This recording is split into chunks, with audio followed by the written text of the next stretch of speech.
It's not going to be easy.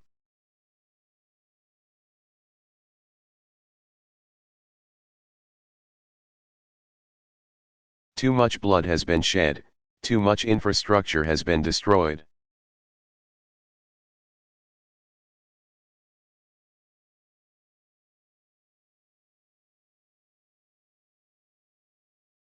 Too many people have been displaced, for us to anticipate that it will be a smooth transition.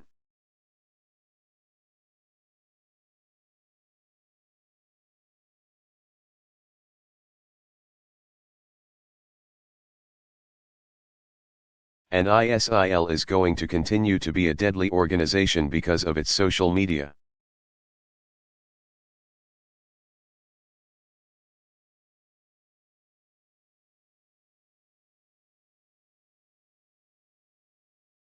The resources that it has and the networks of experienced fighters that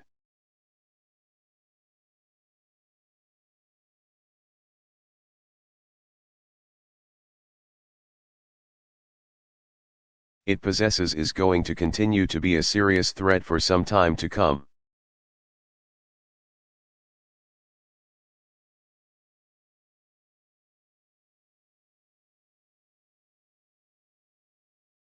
But I'm confident that we are on the winning side of this and that, ultimately,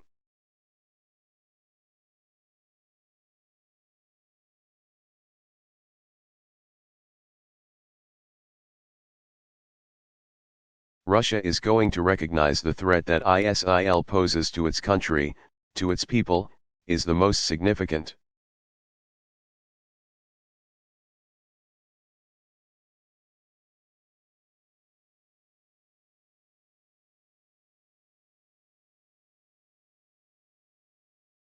And that they need to align themselves with those of us who are fighting ISIL.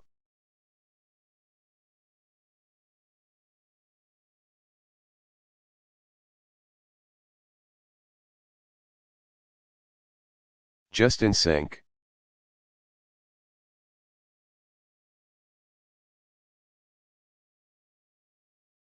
Question, thanks, Mr.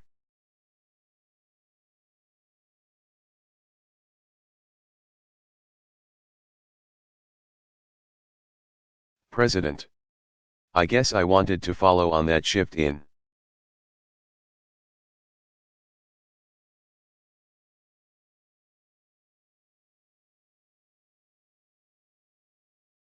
Calculation that you discussed in terms of President Putin.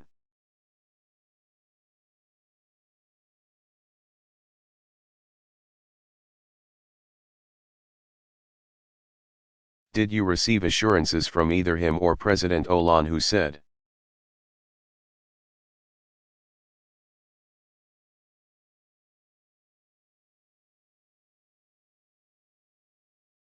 earlier this week that President Putin had told him he would only target jihadis and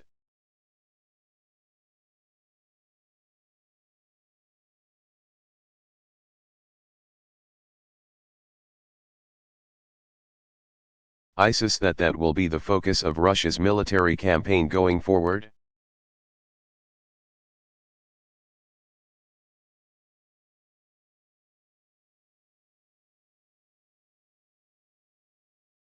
And then, separately, I just wanted to ask about climate.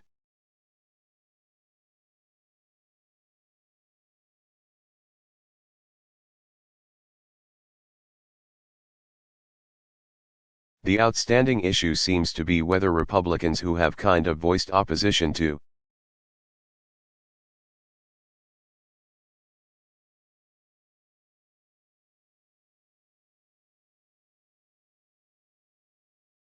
your agenda could somehow submarine funding for the Green Climate Fund. That's a pretty crucial.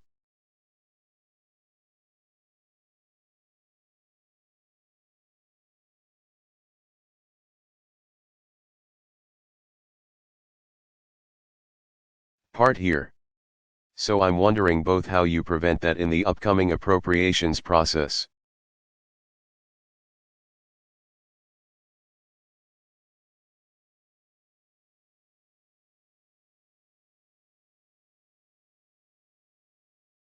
And if you're at all concerned about what Senator McConnell said earlier today or yesterday,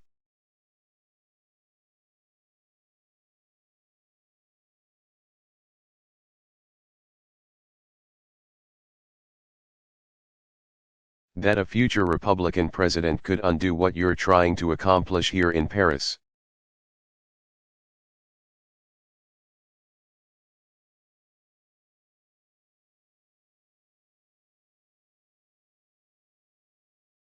President Obama, first of all, on Mr.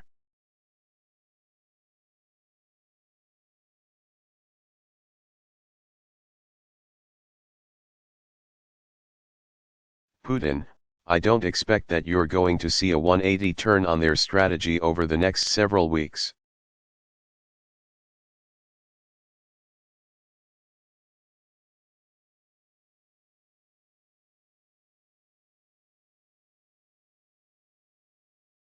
They have invested for years now in keeping Assad in power.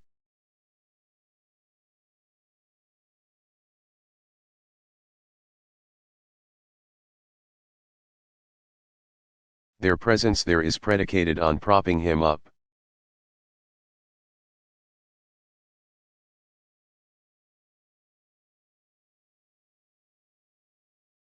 And so that's going to take some time for them to change how they think about the issue.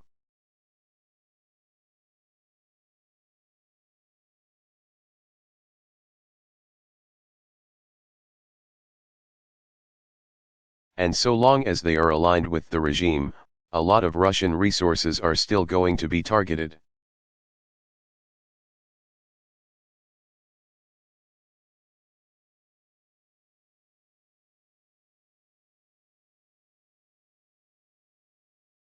At opposition groups that ultimately are going to end up being part of an inclusive government that we support.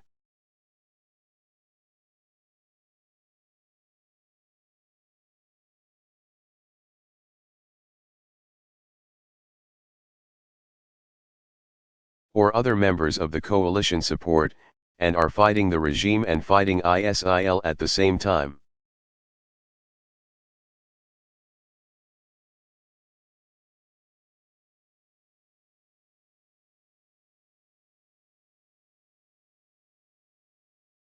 So I don't think we should be under any illusions that somehow Russia starts hitting only ISIL targets.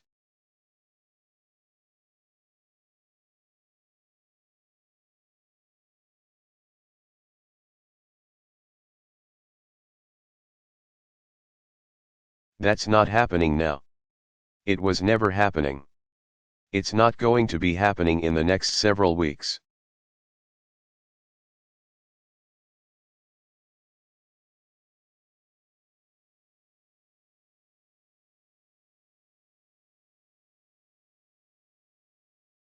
What can happen is if the political process that John Kerry has so meticulously stitched together in concert.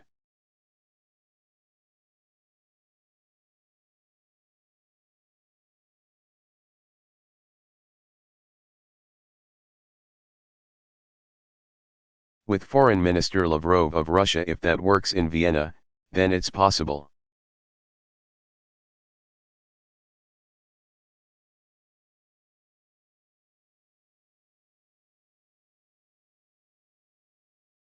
Given the existing accord that the parties have already agreed to, that we start seeing at least pockets of ceasefires in and around Syria.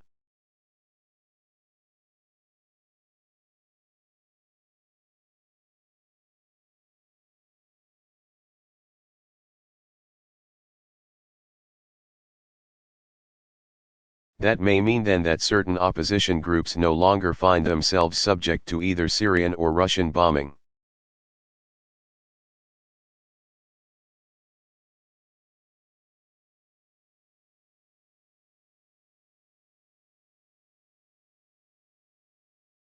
They are then in a conversation about politics.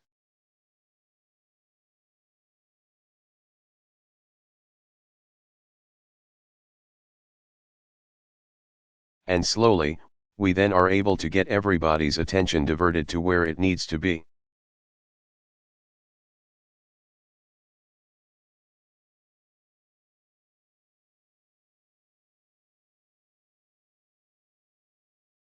And that is going after ISIL in a systematic way.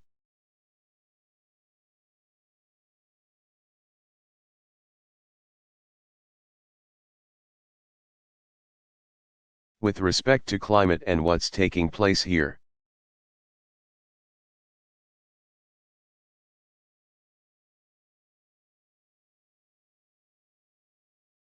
I don't want to get ahead of ourselves. We still need a Paris Agreement.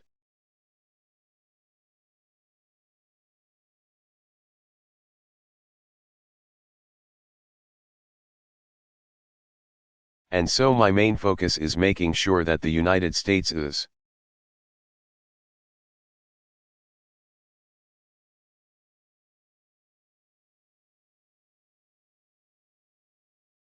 a leader in bringing a successful agreement home here in Paris.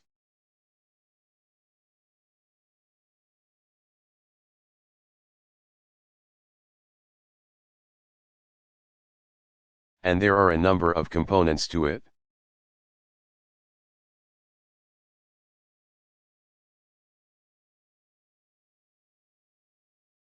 So I just want to repeat so that everybody understands what we will consider success several weeks from now.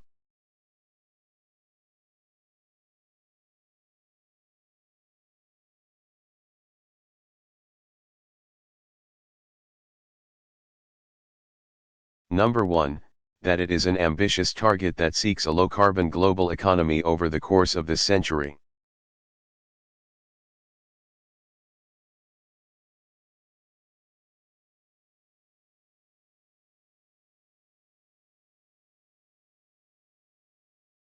That means that countries have put forward specific targets.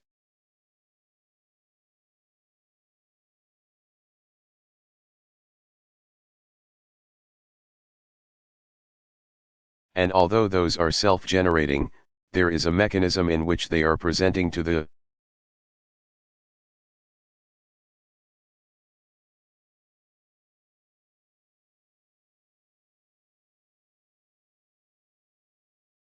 world confirmation that they are working on those targets, meeting on those targets.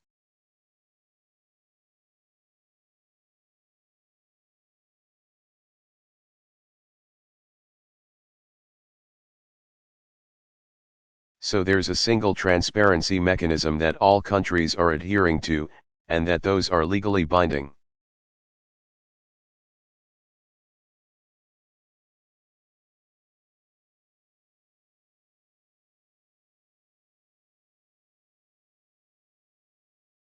That there's periodic reviews so that as the science changes and as technology changes,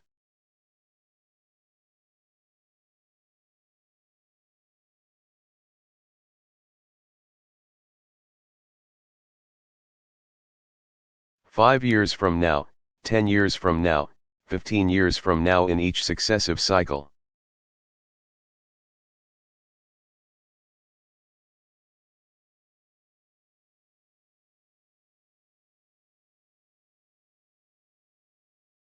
Countries can update the pledges that they make, and that we've got a climate fund that helps developing countries.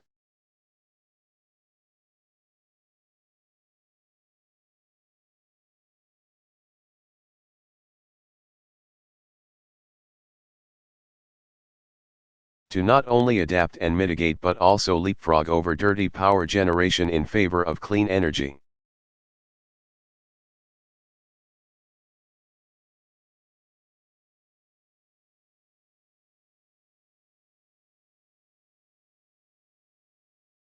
And if we hit those targets, then we will have been successful.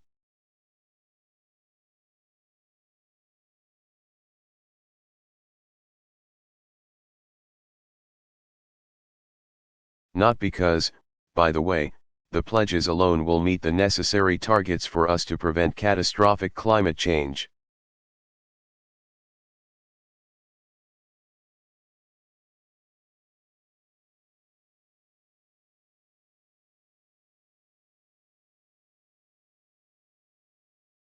But because we will have built the architecture that's needed.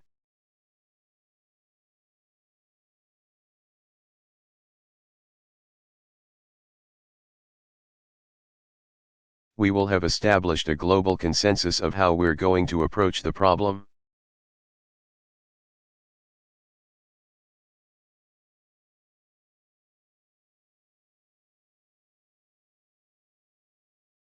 And then we can successfully turn up the dials as new sources of energy become available.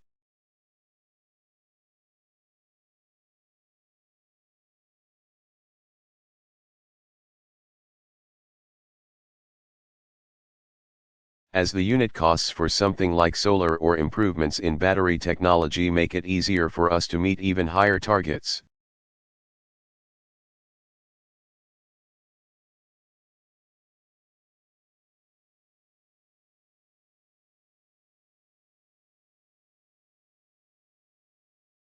And systematically, we can drive down carbon emissions and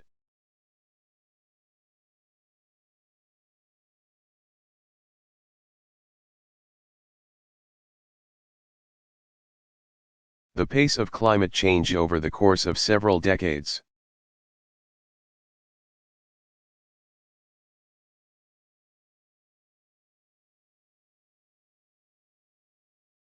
So I want to emphasize this because I know that in some of the reporting, if you add up all the pledges and they were all met right now,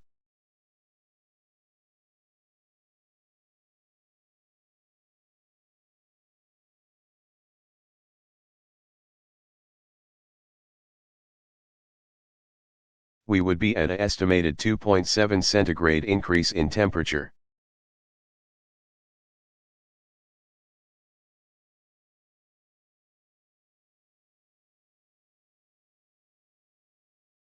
That's too high.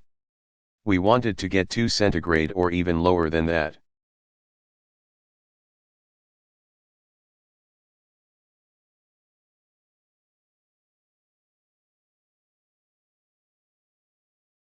But if we have these periodic reviews built in, what I believe will happen is that by sending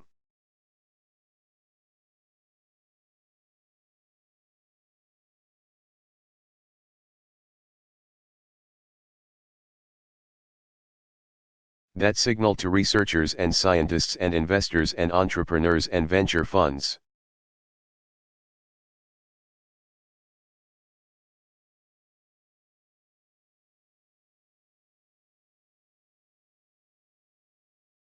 we'll actually start hitting these targets faster than we expected, and we can be even more ambitious.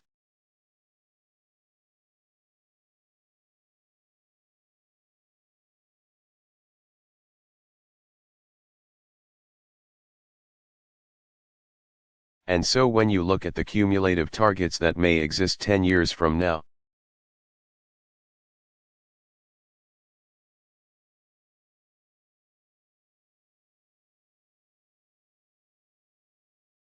we may well be within the 2% centigrade increase.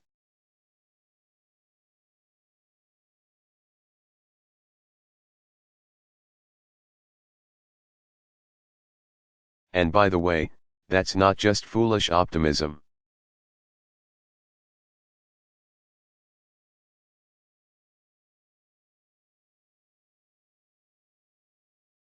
When you look at the experience of the United States, for example, I came into office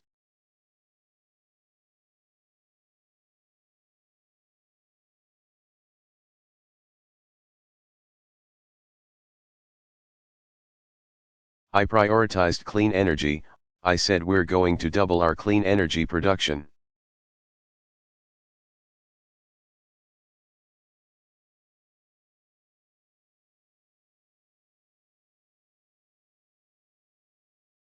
Through the Recovery Act, we recognized that making these big investments were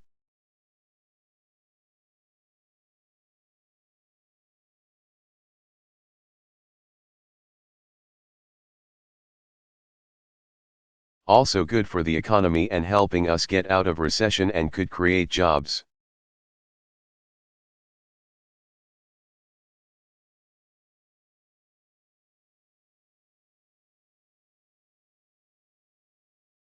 So we made a big investment, and it turned out that we met our goals a lot quicker than we expected.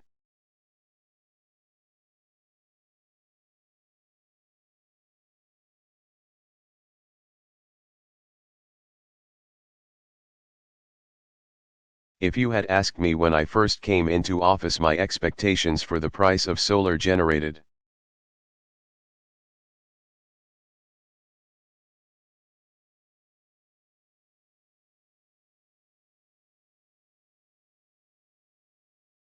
power versus traditional coal or other fossil fuel generated power,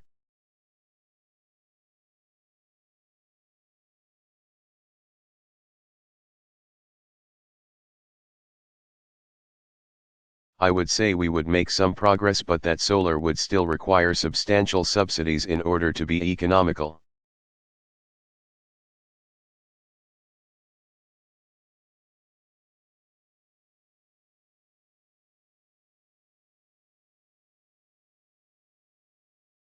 The cost of solar has gone down much faster than any of us would have predicted even 5 years ago.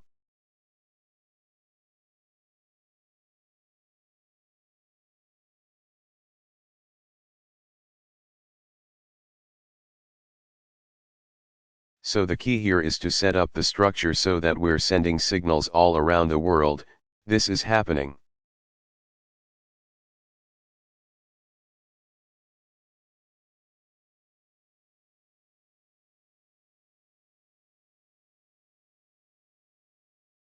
We're not turning back. And the thing about human ingenuity, I was going to say American ingenuity.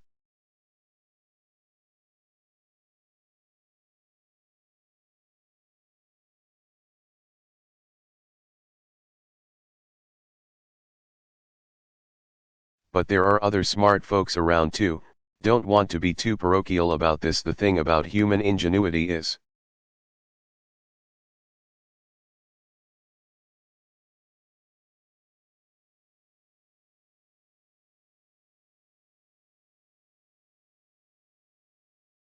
that it responds when it gets a strong signal of what needs to be done.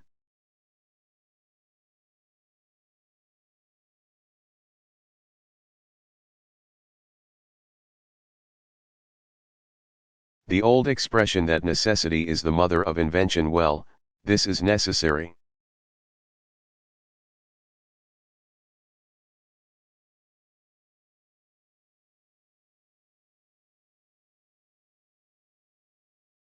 And us getting a strong, high ambition agreement in place.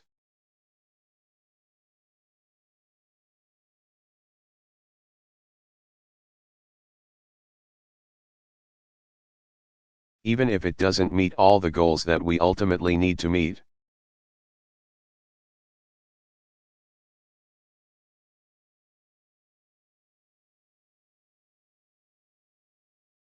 Sends a signal that it's necessary and that will spur on the innovation that's going to ultimately meet our goals.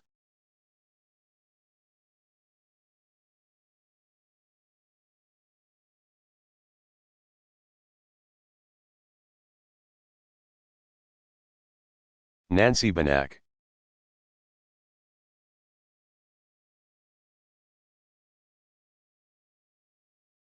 Question, thank you, Mr.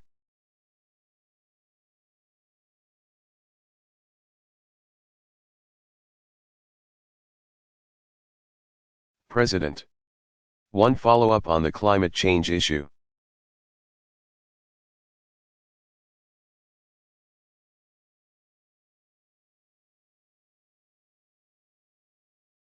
Are you confident that you can hold the US to its commitments under existing treaties with no new vote needed?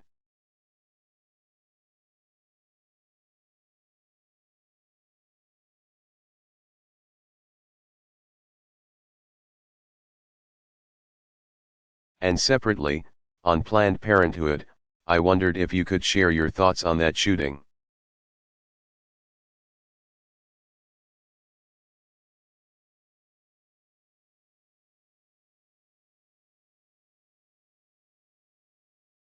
And any thoughts in the context of the sharp political rhetoric in the country at this time?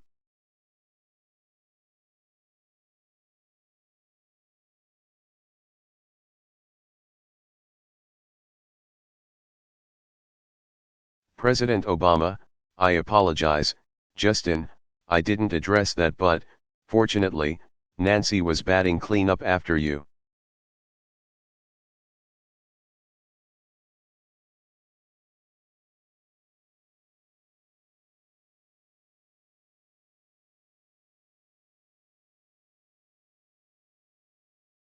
On the issue of the climate fund, we already engage in assistance to countries for adaptation.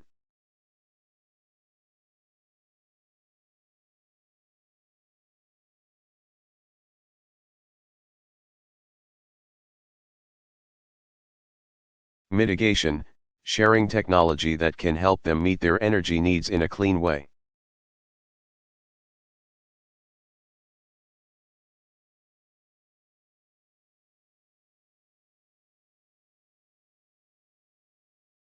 And so this is not just one slug of funding that happens in 1 year, this is multi-year commitments that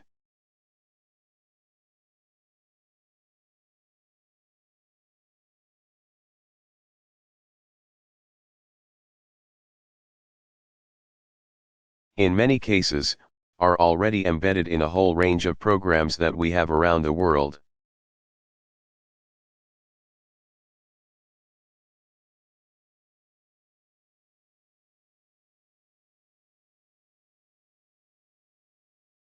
And my expectation is that we will absolutely be able to meet our commitments.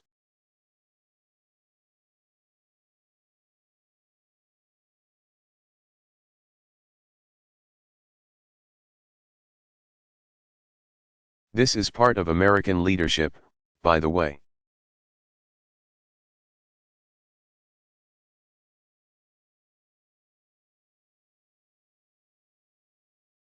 And this is part of the debate that we have to have in the United States more frequently.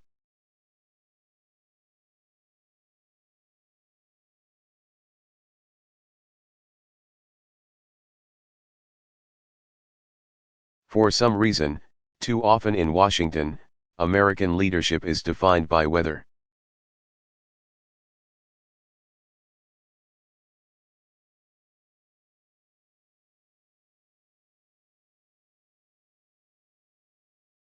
Or not, we're sending troops somewhere, and that's the sole definition of leadership.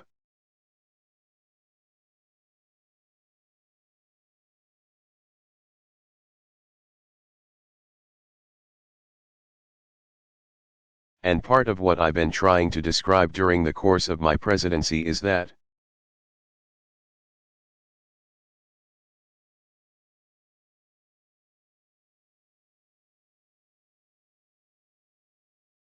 where we make the most impact, and where, by the way,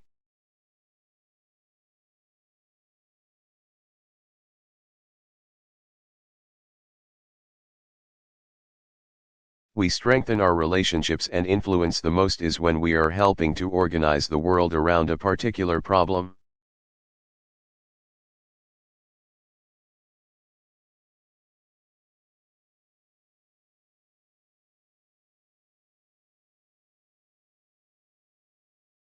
Now, because we're the largest country, because we have the most powerful military,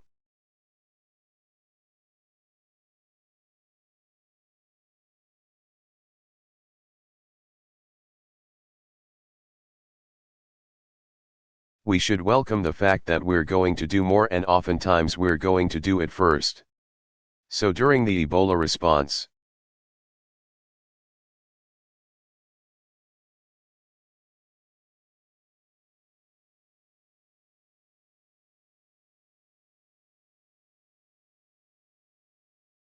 other countries could not respond until we had set up the infrastructure to allow other countries to respond.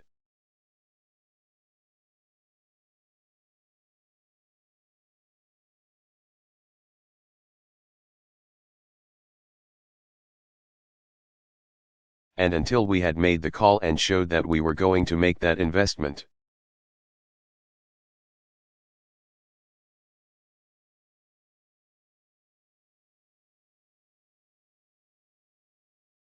The same was true with respect to making sure that Iran didn't get a nuclear weapon.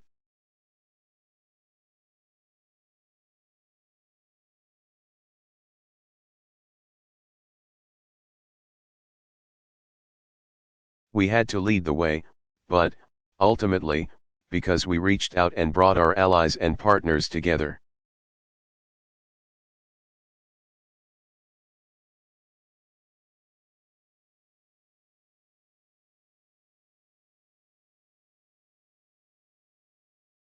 we were able to achieve goals that we could not have achieved by ourselves.